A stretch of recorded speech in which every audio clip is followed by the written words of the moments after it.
Hey, we are back in Mexico City, and this is Parque Chapultepec, where there's a couple museums, lots of street vendors, and this is still in the morning. Street vendors aren't quite going with the full food, but there's also a lake where you can do some boats. There's a zoo, aquarium, all kinds of neat little experiences here in the park. This is a huge park.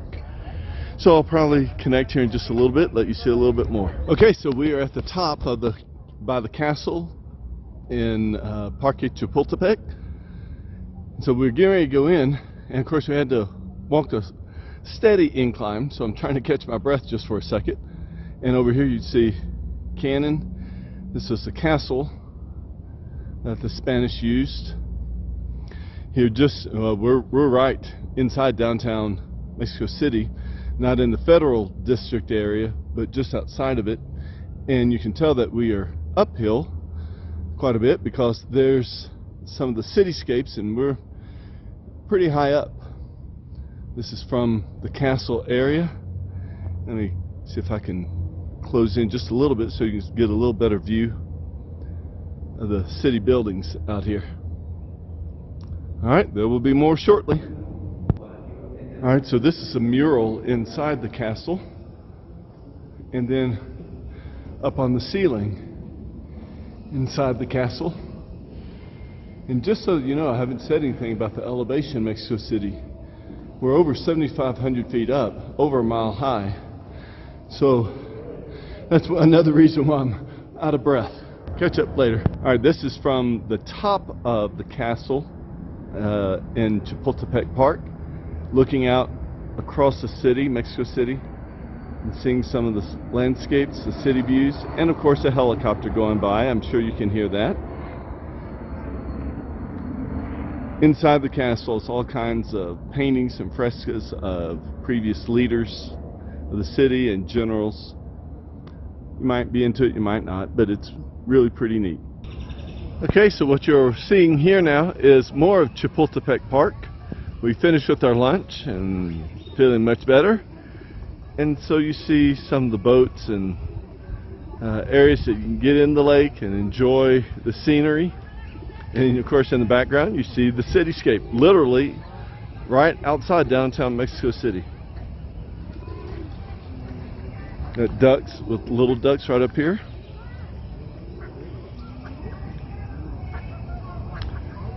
And lots of people, lots of stands, places to eat, places to snack.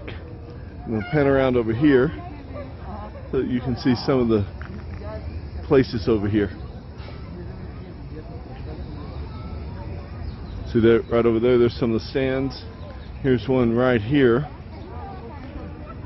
See an idea what's going on. Such a beautiful park. We just went through the castle here in Parque Chapultepec. So what did you think about the stuff we just saw? I thought it was really interesting. It would help if I knew a bit more Spanish. That's something I'm working on. It helps to have a husband who's fairly conversant in the language. That helps.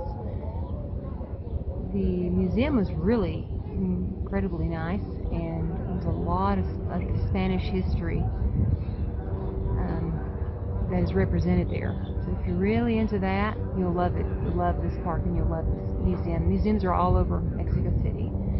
And how much did it cost for us to get in here? $8. $8 total. I mean, yeah, it's ridiculously cheap, and it's beautiful.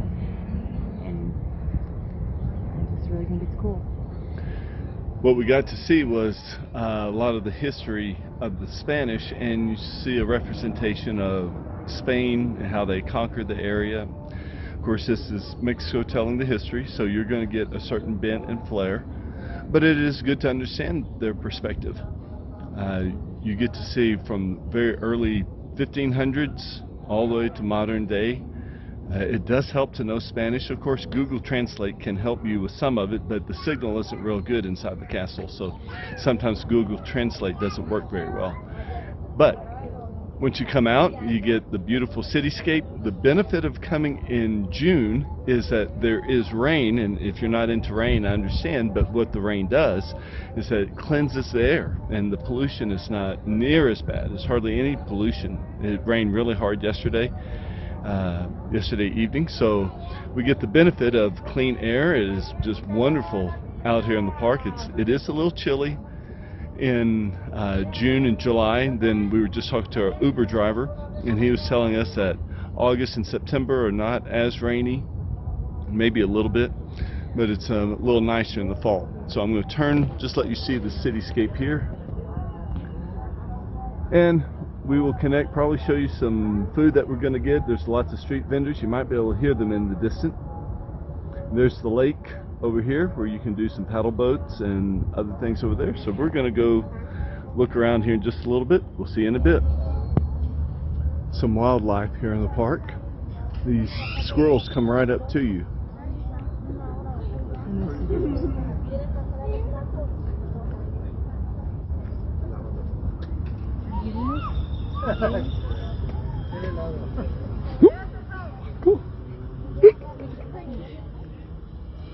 That was hilarious. That was great. Maybe back. Oh, here's another one.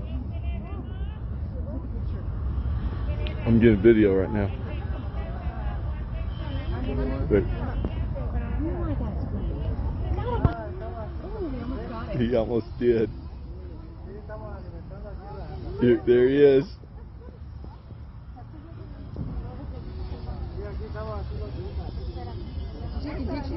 I'm videoing.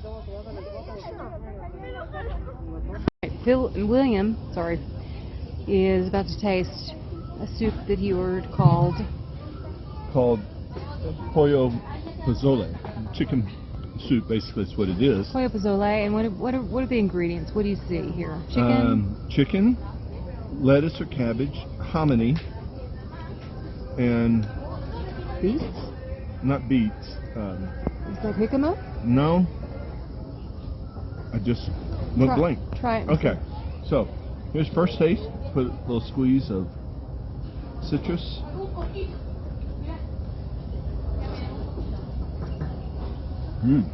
Very flavorful. Can you tell us what you're tasting? A lot of Mexican spices, not spicy.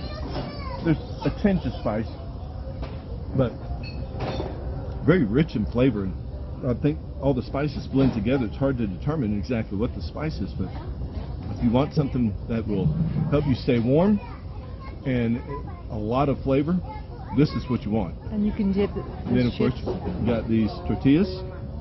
Dip right in and enjoy. That looks good. Delicious. All right. We're back at the lake. Some fish are eating popcorn that a gentleman was feeding the fish. See if you can see the fish that are all throughout here.